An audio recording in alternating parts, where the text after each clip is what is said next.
lumière. Peut-être tu rentrais dans ce local avec un but précis dans ton cœur. Peut-être tu rentrais dans ce local avec un besoin dans ton âme. Que ton voisin, ni ta copine, ni ton mari, ni tes parents ne peuvent pas comprendre. Mais il y a quelqu'un qui te comprend ce soir. Il s'appelle Jésus. Amen. Nous, aujourd'hui, on est témoigne, que ce soit la sœur Christelle ou le frère Manuel, si on est aujourd'hui le privilège de faire témoigner les frères et les sœurs qui sont là, tous, on voudrait témoigner que Jésus est vivant. Amen. Et croyez-moi ce que je vous dis, Jésus est vivant. Amen. Nous allons faire un petit passage de la Bible, c'est dans l'évangile de Jean, on le fait ensemble, dans l'évangile de Jean. Je ne serai pas long ce soir, mais ce soir ça peut être vraiment un moyen pour toi, une délivrance pour toi, la solution pour toi. Amen. Parce que jusqu'à présent, tu as cherché à droite et à gauche. Jusqu'à présent, tu as frappé dans les portes. Et tu t'es aperçu que toutes les portes se ferment.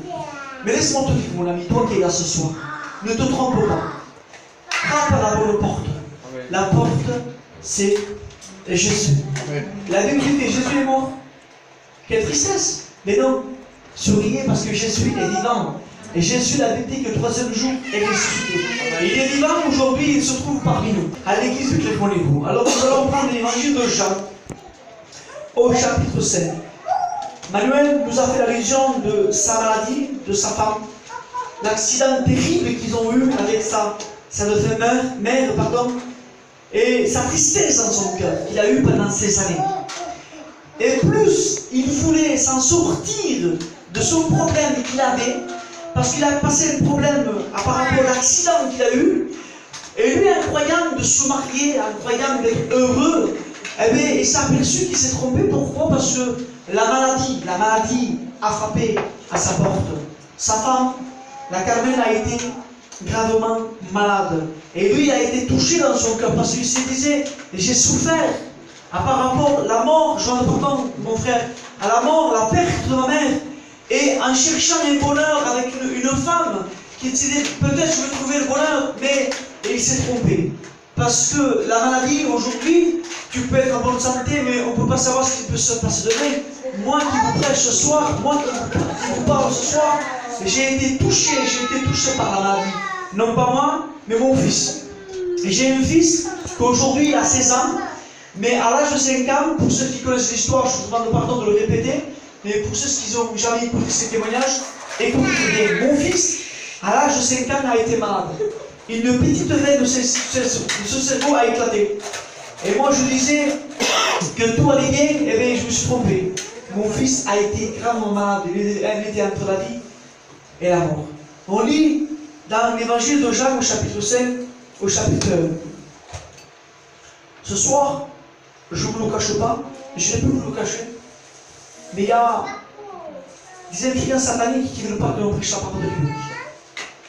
Et croyez-moi que le ministère que je reçu, que Dieu m'a donné, me donne le discernement assez sage de discerner et de voir. Mais aussi le ministère que Dieu m'a confié, il me donne le discernement de voir que lui là, le papa, va sortir comme il est rentré. Amen. Parce que moi je confiance ce soir. Alléluia. Il y a des âmes qui ont besoin ce soir. Amen. Amen. Par la parole de Dieu. Mais nous avons un Dieu. Amen. Nous avons un Jésus. Alléluia. Ce nom, Jésus, est glorieux. Gloire à Dieu. Quand on prononce le nom de Jésus, les babao, je parle pardon de ça, mais les babao fuient. Amen. Partent. Alléluia. Parce qu'ils ont peur du nom de Jésus. Gloire à son Seigneur. Quand on crie au nom de Jésus, ceux qui sont malades, qui sont rentrés avec une maladie, ben ils ressortiront avec la guérison. Alléluia. Pourquoi? Parce que nous sommes incapables de rien faire. Mais nous avons cru au nom de Jésus. Amen. Et Jésus, ce soir, se trouve au milieu de nous. Amen. Alors, nous allons écouter la parole de Dieu et nous allons être attentifs à la parole de Dieu. Amen. Après cela, il y eut une fête des Juifs et Jésus monta à Jérusalem. Or, à Jérusalem, près de la porte des brebis, il y avait une piscine qui s'appelait en hébreu Bethesda et qui a ses portiques. Sous ces portiques était couché un grand nombre de malades, des aveugles, des boiteux, des paralytiques, qui attendaient le mouvement de l'eau. Car un ange descendait de temps en temps dans la piscine et agitait l'eau. Et celui qui descendait le premier, après que l'eau avait été agitée, était guéri, quelle que soit sa maladie. Alors, quelle belle histoire. Sûrement que vous l'avez lu, sûrement que vous l'avez déjà entendu prêcher, mais ce soir, je le répète encore une fois. Accorde-moi 10, un quart d'heure. Ça suffit pour ce personne. La Bible nous parle qu'à Jérusalem, il y a une piscine qui s'appelle Bethesda. Bethesda veut dire maison de miséricorde. Et là, dans cette piscine, à Jérusalem, et j'ai eu le privilège et la grâce de m'y rendre plusieurs fois, donc 3 fois, à Jérusalem, au bord de cette piscine-là, il y avait des malades, des aveugles, des boiteux, des paralytiques. Et la Bible nous démontre que ces malades attendaient un mouvement de l'eau. Et à chaque fois que l'esprit touchait l'eau, quelle que soit sa maladie, quel que soit son problème, celui qui rentre le premier, eh bien, il était guéri. Imagine-toi quelques secondes. Et je m'imagine quelques secondes. Tu es malade. Et je suis malade. Et on te dit à toi, et on me dit à moi, tu sais, à Montpellier, il y a une piscine. Et à cette piscine, celui qui descend le premier, celui qui se plonge le premier, quand l'eau est agitée, eh bien, il est guéri. Imagine-toi que je te parle, que je te dis qu'à Montpellier, il y a une piscine qui guérit les gens. Qu'est-ce que tu le fais? Eh bien, si toi, tu n'es pas malade, je suis sûr que toi, tu as une connaissance, tu as une personne que tu connais qui est malade. Alors, je suis sûr que tu ferais. Alors, dis-moi, monsieur le pasteur, il est où cette piscine? Montre-moi, donne-moi l'adresse, que moi, je puisse m'y rendre, et que je puisse me plonger, ou plonger la personne que je connais, parce que cette piscine guérit les malades. Et la Bible nous montre qu'il y avait une piscine qui guérissait les malades. Et ce soir, on ne vous parle pas d'une piscine olympique, mais on vous parle de l'Église. On vous parle de Jésus qui est vivant. Amen. Et Jésus qui est vivant, Amen. qui est réel, qui n'est pas un semblant. Ce n'est pas une histoire qu'on raconte aux enfants de Cendrillon, ou de Yoko, je pardon de dire le mot, aux enfants avant de s'endormir. Mais la Bible est réelle. La Bible est vraie. Amen. Et pure. Regardez autour de vous, il y a pratiquement qu'il y a des jeunes. Et moi-même qui a le privilège de prêcher, et moi-même je suis jeune aussi. Le frère Manuel qui a prêché, c'est un jeune, mais en cachette. En cachette. Un petit mot, mais c'est une vérité.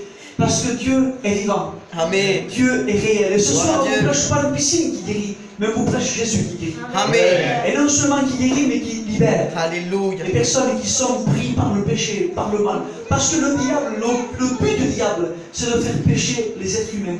Regardez autour de vous les êtres humains. Regardez les personnes, regardez les hommes, regardez les femmes. On ne sait plus reconnaître le mal de pardon. Un homme avec une femme. On se dit, mais qu'est-ce que c'est? C'est un homme, c'est une femme. On a du mal à distinguer une personne à un homme, une femme. Pourquoi? Parce que c'est le péché qui détruit l'être humain. Le péché détruit notre peuple, nous, les gitans. On détruit, le péché détruit les êtres humains. Notre peuple, gitan, mais comment ça se fait? Le péché est tellement grand. Le péché t'a détruit. Le péché t'a fait du mal à toi, à ton foyer. Le péché a détruit ton foyer, ta femme. Le péché a détruit ton mari. Le péché, il est en train de détruire tes enfants. Le péché, il est en train de détruire ta vie. Ton péché, il est en train de détruire même ton intérieur à toi. Et tu te dis, mais comment je ferai pour m'en sortir? Et tu t'aperçois que tu n'as plus de solution pour te sortir. Laisse-moi te dire ce soir, par la compassion de Jésus, qu'il y a une solution. C'est Jésus. Amen. Ne te trompe pas. Ne te trompe pas. Même si le mal, même si le diable est là pour t'empêcher d'écouter la parole de Dieu, mais nous les frères, mais nous l'église, nous sommes là pour te proclamer qu'il y a un Dieu qui vit. Alléluia. Pour te dire qu'il y a un Jésus qui t'aime. Pour te dire qu'il y a un sauveur qui veut te sauver. Alors mon ami, que vas-tu faire? Que vas-tu faire? Vas-tu rester encore dans cet état? La Bible nous dit que, mais jusqu'à quand? Jusqu'à quand clocherez-vous de deux côtés? Jusqu'à quand vas-tu dire, mais moi, je suis pour Dieu, mais moi, je suis pour le monde, mais moi, j'aime les choses de Dieu, mais tout à l'heure, avant de rentrer, je ne sais pas qui c'est, avant de rentrer, il y a un homme qui m'a pris à part, et me dit, Abraham, tu sais, avant que je rencontre Dieu, j'avais des choses qui étaient volées dans ma maison. Il me dit, c'est rien, il me disait, mais il y a des choses dans ma maison qui est volées. Il me dit, qu'est-ce que t'en penses, toi? Alors moi, je le regarde et je dis, toi, qu'est-ce que t'en penses? Il me dit, moi, je pense qu'il faut que je jette tout. Amen. Amen. Même pas le donner, il me disait. Amen. Il faut que je jette tout. Alléluia. Et je dis, la réponse, tu l'as? La réponse du bas. Parce qu'il a besoin, cet homme, de mettre sa vie en règle. Amen. Parce qu'il veut être pur devant Dieu. Parce qu'il sait que rien d'impur rentrera dans le ciel. Rien d'impur rentrera dans le ciel. Et ce soir, Dieu t'appelle à te purifier. Mais comment me purifier? Avec le sang. Amen. Je t'en supplie, peut-être c'est la dernière réunion que tu fais. Peut-être c'est la dernière prédication que tu écoutes. Peut-être tu n'auras pas le temps. Tu n'auras pas le temps de faire. Je n'ai pas le temps de faire un appel pour que tu te convertisses. On ne sait pas, on est là. La Bible nous dit qu'on est qu'on a peur. Aujourd'hui, tu es là, tu écoutes la parole. Et puis en sortant, ta vie peut s'arrêter, ma vie peut s'arrêter. On n'est rien. Combien de fois, Christelle nous a témoigné qu'un cousin à elle, jeune, un peu de forme, et je me rappelle bien qu'il a fait un accident en voiture, c'est ça. Il a fait un accident en voiture, il a tamponné. Mais lui, il n'a jamais pensé qu'il devait quitter cette terre. Je m'en demande pardon avec ça, Christelle, mais c'est comme ça.